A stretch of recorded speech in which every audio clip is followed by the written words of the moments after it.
प्यारे बच्चों, कैसे हो आप लोग।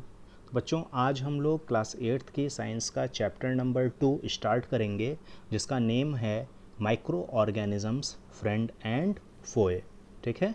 तो देखिए बच्चों, लिखा है माइक्रो ऑर्गेनिजम्स। माइक्रो ऑर्गेनिजम्स का मतलब क्या होता है? ऐसे ऑर्गेनिजम्स जिनकी साइज़ बहुत छोटी होती है। ठीक है। तो इनकी जो साइज़ होती है ये माइक्रोन के साइज़ के होते हैं। तो 1 माइक्रोन में बच्चों 10⁻⁻6 मीटर के अराउंड। तो ऐसे ऑर्गेनिजम्स जिनकी मिनिमम साइज़ 10⁻⁻6 की रेंज में हो। ठीक है। तो ये जो माइक्रो ऑर्गेनिजम्स होते हैं ये हमारे फ्रेंड होते हैं। फ्रेंड का मतलब हमारे लिए किस तरह से यूजफुल होते हैं। वहीं कुछ ऐसे माइक्रो ऑर्गेनिजम्स होते हैं कि दे आर फोए। फोए का मतलब क्या होता है बच्चों? एनिमी, दुश्मन, जो हमें डिजीज़ कॉज करते हैं। तो इस चैप्टर में हम लोगों को इन्हीं माइक्रो ऑर्गेनिजम्स के बारे में पढ़ना है कि कौन से ऐसे माइक्रो ऑर्गेनिजम्स हैं जो हमारे लिए यूजफुल हैं। ठीक है। वहीं कौन से ऐसे माइक्रो ऑर्गेनिजम्स हैं जो हमें डिजीज़ कॉज करते हैं, जो हमारे एनिमी हैं। ठीक है। तो चलिए इस चैप्टर को हम लोग कंटिन्यू करते हैं। तो देखिए लिखा क्या है बच्चों, you have seen several kinds of plants and animals. कि आप लोग बहुत तरह के प्लांट्स और एनिमल्स को देखते हो। ठीक है। तो हम लोग अपने आसपास बहुत तरह के प्लांट्स को, हम लोग ट्रीज़ देखते हैं। ठीक है। हम लोग फ्लावर्स देखते हैं। उसी तरह से हम लोग बहुत तरह एनिमल्स को भी देखते हैं। जैसे हम लोग काऊ को देखते हैं, गोट को देखते हैं, कैट देखते हैं, डॉग देखते हैं। इन सबको बच्चों हम लोग क्यों देख पाते हैं? क्योंकि इनकी साइज़ बड़ी होती है। ठीक है। How ever there are other living organisms around us which we normally cannot see। वहीं कह रहा है बच्चों, हमारे आसपास कुछ और तरह के भी लिविंग ऑर्गेनिजम्स पाए जाते हैं। ठीक है। जो साइज़ में इतने छोटे होते हैं कि इनको हम लोग अपनी नॉर्मल आइज़ से नहीं देख पाते हैं। ठीक है। These are called micro organisms और माइक्रोब्स।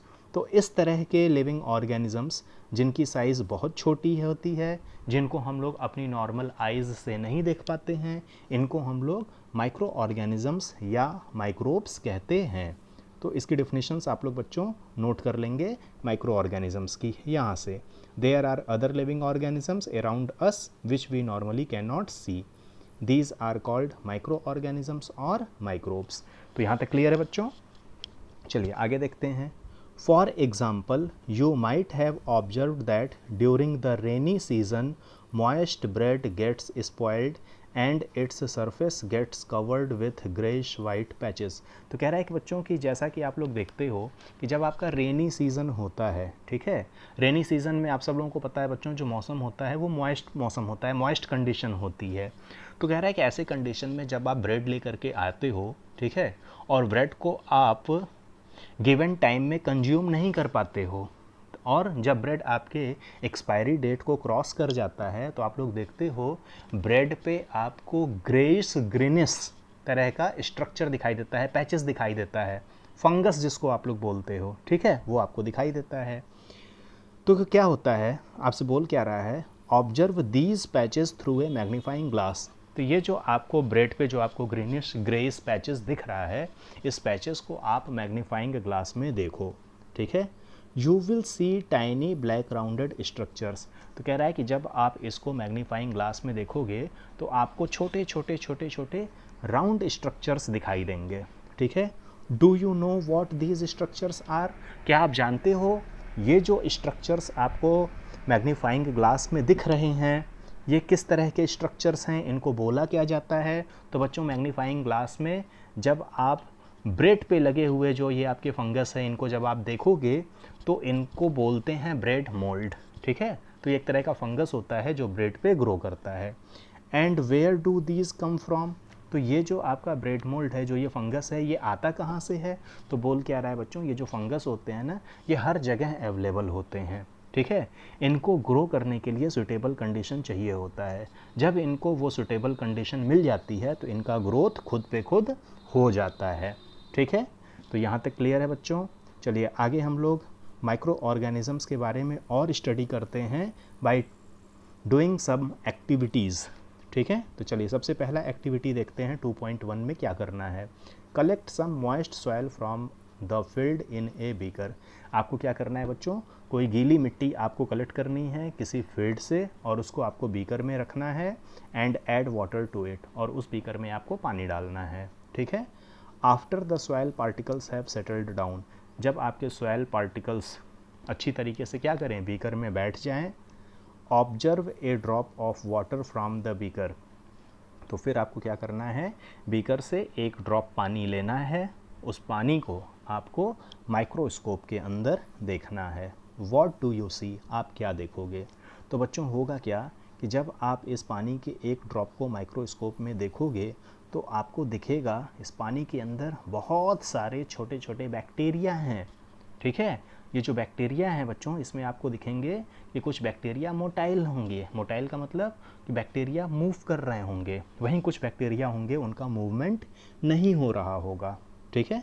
तो एक्टिविटी 2.1 में जब हम लोग इस पानी को माइक्रोस्कोप में देखेंगे तो हमको पानी में बहुत सारे बैक्टीरिया देखने को मिलेंगे, ठीक है। एक्टिविटी 2.2 में क्या कह रहा है, take a few drops of water from a pond, अब आपको तालाब से कुछ पानी को कलेक्ट करना है, ठीक है। Spread on a glass slide, और इस पानी को आपको स्प्रेड करना है किस पे, ग्लास की स्लाइड पे, and observe through a microscope, और इसको भी आपको माइक्रोस्कोप के अंदर देखना है। Do you find any tiny organisms moving around, तो कह रहा है जब आप इस तालाब के पानी को, ठीक है, माइक्रोस्कोप में देखोगे तो क्या आपको छोटे छोटे कुछ ऑर्गेनिजम्स मूव करते हुए दिखाई देंगे। तो बिल्कुल बच्चों, जब हम लोग इस पॉन्ड वाटर को भी माइक्रोस्कोप में देखेंगे तो यहाँ पर भी हमको दिखेगा कि बैक्टीरिया के साथ साथ कुछ एल्गी भी हमको देखने को मिलेंगी, ठीक है। तो और वो जो एल्गी दिखेंगे उन एल्गी का भी मूवमेंट आपको दिखेगा इसके अंदर, ठीक है। तो एक्टिविटी 2.2 में हमें बैक्टीरिया के साथ साथ एल्गी भी देखने को मिलेगा, ठीक है। तो यहाँ तक क्लियर है। चलिए नेक्स्ट आगे देखिए क्या लिखा है, these observations show that water and soil are full of tiny organisms. तो ये दोनों एक्सपेरिमेंट्स से हम लोगों को क्या देखने को मिलेगा कि जो ये पानी है और ये जो मिट्टी है इनमें बहुत सारे छोटे छोटे ऑर्गेनिजम्स हमको देखने को मिलेंगे, दो not all of them fall into the category of microbes, ठीक है। तो कह रहा है इनमें से कुछ ऑर्गेनिजम्स जो होंगे वो तो हमारे माइक्रो ऑर्गेनिजम्स की कैटेगरी में आएंगे, लेकिन वहीं कुछ ऐसे ऑर्गेनिजम्स भी होंगे, ठीक है, जो छोटे तो हैं लेकिन वो माइक्रोब्स की कैटेगरी में नहीं है। क्यों नहीं है, क्योंकि इनकी साइज़ माइक्रोब्स वाले ऑर्गेनिज्म से थोड़ी बड़ी हो जाती है, ठीक है। तो इसलिए बोल रहा है कि जितने भी आपको ऑर्गेनिजम्स इसमें देखने को मिलेंगे कोई ज़रूरी नहीं है कि सारे सारे माइक्रोब्स की ही कैटेगरी में हों, ठीक है। अब देखो क्या कह रहा है, these microorganisms or microbes are so small in size that they cannot be seen with the unaided eyes। तो कह रहा है कि बच्चों ये जो पानी है, ये जो सॉइल है, इसमें ये जो छोटे छोटे हमको ऑर्गेनिजम्स मिल रहे हैं तो ये इतने छोटे होते हैं साइज़ में, ठीक है, जिनको हम लोग अपनी नॉर्मल आइज़ से नहीं देख पाते हैं। Some of these such as the fungus that grows on bread, तो कह रहा है इन्हीं में से जैसे हम एग्जांपल ले लें कि ब्रेड के ऊपर जो फंगस ग्रो होता है इसकी साइज़ इतनी छोटी होती है बच्चों कि इसको देखने के लिए हम लोगों को मैग्नीफाइंग ग्लास का हेल्प लेना पड़ता है, ठीक है। Others can not be seen without the help of microscope, वहीं कह रहा है कुछ माइक्रो ऑर्गेनिजम्स इतनी साइज़ में छोटे होते हैं कि उसको हम लोग मैग्नीफाइंग ग्लास से भी नहीं देख पाते, उनको देखने के लिए हमको माइक्रोस्कोप का हेल्प लेना पड़ता है, ठीक है। That is why these are called micro organisms और माइक्रोब्स, ठीक है। इसीलिए इन ऑर्गेनिजम्स को हम लोग क्या बोलते हैं, ये हमारे माइक्रो ऑर्गेनिजम्स हैं या माइक्रोब्स हैं। क्यों हैं, क्योंकि इनकी साइज़ बहुत छोटी होती है, ठीक है बच्चों, यहाँ तक क्लियर है। अब देखिए नेक्स्ट क्या कह रहा है, microorganisms are classified into 4 major groups. ये जो माइक्रो ऑर्गेनिजम्स हैं इनको 4 मेजर ग्रुप्स में क्लासिफाइड किया गया है, डिवाइड किया गया है, ठीक है। वैसे तो बच्चों माइक्रो ऑर्गेनिजम्स आपके 5 टाइप्स के होंगे, ठीक है। जो 5th टाइप्स जो आपका वायरस है उनको इनकी कैटेगरी से अलग रखा गया है। क्यों, क्योंकि उनकी जो ग्रोथ होती है ना, उनकी ग्रोथ के लिए जो रिक्वायरमेंट होती है वो अलग तरह की होती है। हम लोग इसमें देखेंगे कि किस तरह से वायरस ग्रो करता है, ठीक है। तो देखो लिखा क्या है, माइक्रो ऑर्गेनिजम्स को जिन 4 ग्रुप्स में डिवाइड किया गया है वो है आपका bacteria, fungi, protozoa and some algae, ठीक है। Some of these common microorganisms are shown in figure 2.1 to 2.4। तो इन माइक्रो ऑर्गेनिजम्स का फिगर आपको शो किया गया है। तो बच्चों ये जो बैक्टीरिया होता है ना, बैक्टीरिया खुद से ग्रो कर जाता है, फंगाई भी खुद से ग्रो कर जाता है, प्रोटोजोआ का भी जो ग्रोथ होता है वो खुद से हो जाता है, एल्गी का भी ग्रोथ खुद से हो जाता है, ठीक है। लेकिन बच्चों देखो जो नेक्स्ट है, जो आपका वायरसेस है, जो फिफ्थ कट आपका है माइक्रो ऑर्गेनिजम्स का, ठीक है, जिनको इन चारों से अलग रखा गया है। क्यों अलग रखा गया है वायरस को? तो देखो क्या कह रहा है, वायरसेस आर ऑल्सो माइक्रोस्कोपिक। ये जो वायरसेस होते हैं ये भी माइक्रोस्कोपिक हैं, इनका भी साइज़ बहुत छोटा होता है। इवन ये जो बैक्टीरिया, फंगाई, प्रोटोजोआ, एल्गी जो हैं, ये इनसे ये 100 टाइम्स और छोटे होते हैं, ठीक है। But are different from other organisms. लेकिन ये जो वायरसेस होते हैं, ये viruses bacteria, fungi, protozoa, algae से अलग कैटेगरी में इनको रखा गया है। क्यों रखा गया है? तो देखो लिखा क्या गया है, they however reproduce only inside the cells of host organisms. तो कह रहा है कि बच्चों ये जो वायरसेस होता है, वायरसेस को रिप्रोड्यूस करने के लिए, ठीक है, इनको किसी बॉडी की ज़रूरत पड़ती है, किसी होस्ट के सेल्स की ज़रूरत पड़ती है। तो ये किसी भी होस्ट के सेल्स में एंटर करते हैं, ठीक है। तो वहाँ पे जब ये एंटर करते हैं तब ये वहाँ पे अपने आप को डिवाइड करते हैं। रिप्रोड्यूस करने का मतलब ये डिवाइड करते हैं, और जब ये डिवाइड होंगे तो इनका जो प्रोडक्शन होगा, जो इनका रिप्रोडक्शन होगा, जो इनका नंबर्स होगा वो इंक्रीज़ करेगा, ठीक है। तो ये जो बच्चों वायरसेस होते हैं ना, वायरसेस एक तरह से पैरासाइट होते हैं। पैरासाइट का मतलब ये न तो लिविंग की कैटेगरी में आते हैं, न ही ये नॉन लिविंग की कैटेगरी में आते हैं। तो ये जो वायरसेस हैं ये नॉन लिविंग कब हैं? जब ये ज़मीन पे पड़े हुए हैं, ग्राउंड पे पड़े हुए हैं, ठीक है। तो जब ये ग्राउंड पे पड़े हुए हैं तो ये खुद से रिप्रोड्यूस नहीं कर सकते, इनकी ग्रोथ खुद से नहीं हो सकती, ठीक है। इनको ग्रोथ करने के लिए किसी भी बॉडी जो होस्ट है, होस्ट का सेल चाहिए होता है। जैसे यहाँ पे कह रहा है which may be a bacterium, plant और एनिमल। तो कह रहा है बहुत सारे वायरसेस ऐसे होते हैं जो बैक्टीरिया के ऊपर अटैक करते हैं, ठीक है। तो जो वायरस बैक्टीरिया के ऊपर अटैक करते हैं उन वायरस को हम लोग बैक्टीरियोफेज वायरस कहते हैं, ठीक है। तो जैसे आप लोगों ने सुना होगा कि ये जो गंगा का पानी है, गंगा के पानी में कभी सड़ा हुआ स्मेल नहीं आता कि गंगा का पानी सड़ गया है, उसमें से बदबू आ रही है। तो उसके पीछे रीज़न क्या है बच्चों? साइंटिफिक रीज़न ये है कि गंगा के पानी में बैक्टीरियोफेज नाम का वायरस पाया जाता है, ठीक है, जो क्या करता है, बैक्टीरिया के बॉडी के अंदर इंसर्ट करता है, ठीक है, और वहाँ पे इंसर्ट करके ये अपने डीएनए को वहाँ पे छोड़ता है। बैक्टीरिया की बॉडी को यूज़ करके, बैक्टीरिया की बॉडी के मैकेनिज़म्स को यूज करके ये अपने आप को वहाँ पे रिप्रोड्यूस करता है और बैक्टीरिया को किल कर देता है, ठीक है। वहीं कुछ वायरसेस ऐसे होते हैं जो प्लांट्स पे अटैक करते हैं, ठीक है। तो प्लांट्स पे जब अटैक करते हैं तो प्लांट की ग्रोथ रुक जाती है, प्लांट में डिजीज़ आ जाता है। तो जो वायरस प्लांट पे अटैक करते हैं उनको टोबैको मोज़ैक्स, आपने सुना होगा, नहीं सुना होगा तो आप अपने हायर क्लासेस में स्टडी करोगे, ठीक है। वहीं कुछ वायरसेस ऐसे होते हैं बच्चों जो एनिमल पे अटैक करते हैं, ठीक है। जैसे आप लोग देख रहे हो जो HIV, हेपेटाइटिस का नाम सुना होगा, मिसल्स का नाम सुना होगा, इन्फ्लुएंजा सुना होगा, और आजकल का बच्चों जो मोस्ट बर्निंग टॉपिक है आपका कोरोना वायरस, ठीक है। तो ये जो वायरसेस होते हैं, वायरसेस खुद से ग्रो नहीं करते हैं, खुद से रिप्रोड्यूस नहीं करते हैं। इनको रिप्रोड्यूस करने के लिए किसी भी होस्ट का सेल्स चाहिए होता है। ये उसके सेल्स के अंदर एंटर करते हैं, वहाँ पे अपने आप को डिवाइड करते हैं, ठीक है। तो यहाँ तक क्लियर है। चलिए आगे देखिए क्या लिखा है, some of the viruses are shown in figure 2.5। तो जिस तरह से आपको देखिए 2.1 टू 2.4 में आपको इन 4 माइक्रो ऑर्गेनिजम्स को शो किया गया है, और 2.5 में आपको वायरस को दिखाया गया है, जिसको हम लोग देखेंगे कि क्या है ये। नेक्स्ट देखिए क्या है, common element like cold, influenza and most coughs are caused by virus. तो आप लोग देखते हो बच्चों, कभी कभी जो हमें नॉर्मल सर्दी जुकाम हो जाती है, खांसी आ जाती है, तो लोग बोलते हैं इसकी दवा मत करो, ये वायरल है, ठीक है, कुछ समय बाद ये अपने आप खुद से ठीक हो जाएगा, ठीक है। वहीं बच्चों कुछ सीरियस डिजीज़ होती है, जैसे आपका पोलियो हो गया, चिकन पॉक्स हो गया, these are caused by viruses, ठीक है। तो ये वायरस के अटैक के कारण ये होता है, ठीक है। अब चलिए नेक्स्ट देखिए क्या है, disease like dysentery and malaria are caused by protozoa. वही बच्चों जो डिजीज़ होती है जैसे डिसेंट्री, आपका पेट खराब हो जाता है, लूज मोशन होना शुरू हो जाता है, और मलेरिया कई लोगों को हो जाता है, तो ये किसके कारण होता है बच्चों? प्रोटोजोआ के कारण। कई लोग बोलते हैं ना कि मलेरिया हो गया मच्छर के काटने से, तो ऐसा नहीं होता है बच्चों।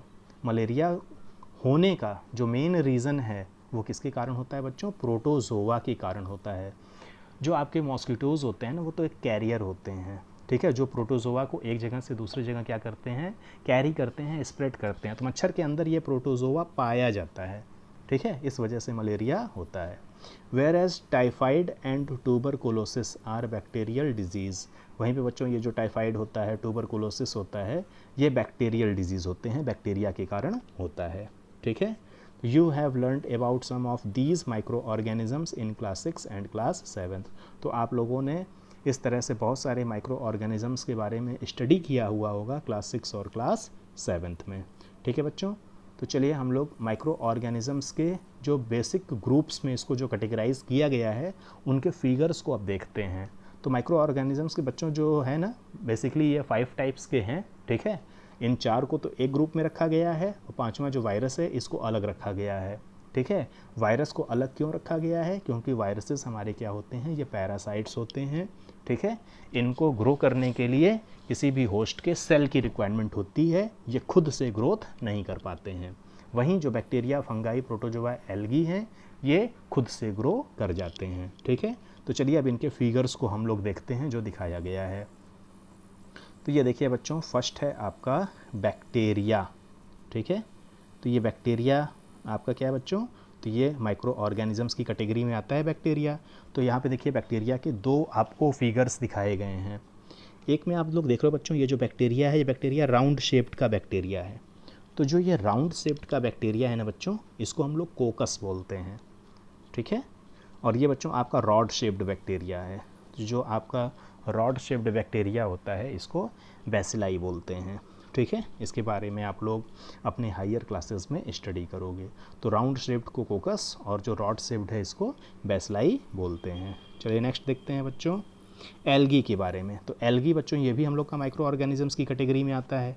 तो एल्गी में देखो यहाँ पे आपका है क्लेमाइडोमोनास एल्गी जो है, इसका यूज किया जाता है बच्चों ऑक्सीजन की एक्सपेरिमेंट के लिए, ठीक है। और ये जो एल्गी है, ये एल्गी हमें मिलता कहाँ पे है? तो ये हमें मिलता है स्टैगनेंट वाटर। स्टैगनेंट वाटर क्या होता है बच्चों? जो रुका हुआ गंदा पानी होता है, ठीक है, वहाँ पे मिल जाता है। डैम्प सॉयल में मिलता है। डैम्प सॉयल का मतलब क्या होता है बच्चों? जो नमी वाली मिट्टी होती है वहाँ पर भी ये हमको मिल जाता है। हमको ये सी वाटर में भी मिलता है, ठीक है। इवन इन स्नो में भी बच्चों हम लोगों को मिलता है। स्नो एल्गी, जहाँ पे आप लोग देखते हो बर्फ़ पड़ती है, वहाँ पर भी जो है काइयाँ वगैरह लगती हैं, ठीक है। तो ये आपका वहाँ पर भी पाया जाता है। ये जो बच्चों आप लोग देख रहे हो ना स्पायरोगायरा, पॉन्ड वाटर में ये आपको जनरली देखने को मिल जाता है, ठीक है। वहीं बच्चों देखिए नेक्स्ट जो कैटेगरी है हम लोगों के माइक्रो ऑर्गेनिजम्स की, ठीक है, उसमें देखिए आपका ये है प्रोटोजोआ के बारे में जो कह रहा है। प्रोटोजोआ में बच्चों देखिए ये आपका अमीबा है और ये आपका पैरामीशियम है, ठीक है। ये दोनों ही हम लोगों के सिंगल सेल्ड ऑर्गेनिजम्स होते हैं, ठीक है। नेक्स्ट है बच्चों आपका फंगाई। तो ये जो फंगाई है, फंगाई में आप लोग देख रहे हो ये ब्रेड मोल्ड। तो ये ब्रेड मोल्ड जो आपका ब्रेड होता है, ब्रेड पे जो आपको पैचेस दिखाई देते हैं, जो ग्रीन ग्रीन धब्बे, ग्रेश ग्रेश धब्बे दिखते हैं, इनको जब मैग्नीफाइंग ग्लास में आप देखोगे तो ये इस तरह का स्ट्रक्चर दिखता है ये, ठीक है। ये ब्रांचेस में ग्रो करते हैं, ठीक है। और इनको ग्रो करने के लिए जो सूटेबल कंडीशन होती है वो मॉइस्ट वाली कंडीशन हो, ठीक है, नमी वाला मौसम हो फंगाई को ग्रो करने के लिए। तो फंगस को ग्रो करने के लिए नमी वाला मौसम चाहिए और डार्क प्लेसेस चाहिए होता है, मतलब अंधेरे वाली जगह हो, नमी हो, तो वहाँ पे फंगस बहुत ही अच्छी तरीके से और बहुत ही फास्ट ग्रो करता है, ठीक है। तो ब्रेड मोल्ड कहाँ पे आपको दिखेगा? तो ब्रेड मोल्ड हम लोगों को दिखेगा ब्रेड में, ठीक है। पेनिसिलियम, ये जो आप लोग देख रहे हो फंगस बच्चों, इसी पेनिसिलियम की हेल्प से पेंसिलिन बनाई जाती है, ठीक है। और ये जो पेंसिलिन होती है बच्चों, ये एंटीबायोटिक की तरह वर्क करती है, ठीक है, जो कि एंटीबायोटिक्स होती है। और एस्परजिलस ये भी आपका क्या है? एक फंगाई है, ठीक है। तो फंगाई आप लोगों ने देख लिया, तो बैक्टीरिया देख लिया, एल्गी देख लिया, फंगाई देख लिया, ठीक है। नेक्स्ट आपका कौन सा है बच्चों? आपका वायरसेस। तो यहाँ पे बच्चों देखो ये जो वायरस है ये वाला, ये आपका बच्चों है बैक्टीरियोफेज वायरस, ठीक है। ये बैक्टीरियोफेज वायरस गंगा के पानी में पाया जाता है, ठीक है। तो इस बैक्टीरियोफेज वायरस का ये है बच्चों नीचे वाला जो पोर्शन है ये है इसका टेल, ठीक है, और ये है इसका हेड। तो ये जो होता है ना बैक्टीरियोफेज, ये बैक्टीरिया पे अटैक करता है इसी टेल के थ्रू, ठीक है। तो बैक्टीरिया के अंदर ये इंसर्ट करता है अपने टेल के थ्रू, वहाँ पे इंसर्ट करके बैक्टीरिया के अंदर ये अपने डीएनए को क्या करता है, छोड़ता है, ठीक है। बैक्टीरिया की मशीनरी को यूज करके ये अपनी ग्रोथ को करता है, ठीक है, अपने आप को डिवाइड करता है और बैक्टीरिया को मार देता है, उसको किल कर देता है, उसको खा जाता है, ठीक है। तो ये हो गया बच्चों आज का आपका टॉपिक, ठीक है। तो आई होप सारे स्टूडेंट्स को आज की लेक्चर समझ में आ गई होगी। इसके आगे का जो नेक्स्ट टॉपिक है बच्चों उसको हम लोग अपनी नेक्स्ट क्लास में कवर अप करेंगे, ठीक है। तो आज आप लोग अपने कॉपी में नोट क्या करोगे, माइक्रो ऑर्गेनिजम्स की डिफिनेशन, ठीक है, और माइक्रो ऑर्गेनिजम्स को कितने ग्रुप में डिवाइड किया गया है। तो माइक्रो ऑर्गेनिजम्स को डिवाइड किया गया है बच्चों, यहाँ पे आप लोग एनसीईआरटी में देख रहे हो 4 है, ठीक है, और 5वां जो आपका है वो है वायरस। तो माइक्रो ऑर्गेनिजम्स के जो टाइप्स हैं आपको 5 टाइप्स याद होने चाहिए, ठीक है। एल्गी है, बैक्टीरिया है, ठीक है, देखिए यहाँ पे है आपका, ये आपका हो गया बैक्टीरिया, फंगी, प्रोटोजोआ, एल्गी, ये 4, और लास्ट ये कौन सा है, वायरसेस। वायरसेस को इनसे अलग रखा गया है, क्यों, क्योंकि वायरस खुद से ग्रो नहीं करते हैं, ठीक है। तो चलिए बच्चों, हैव ए गुड डे।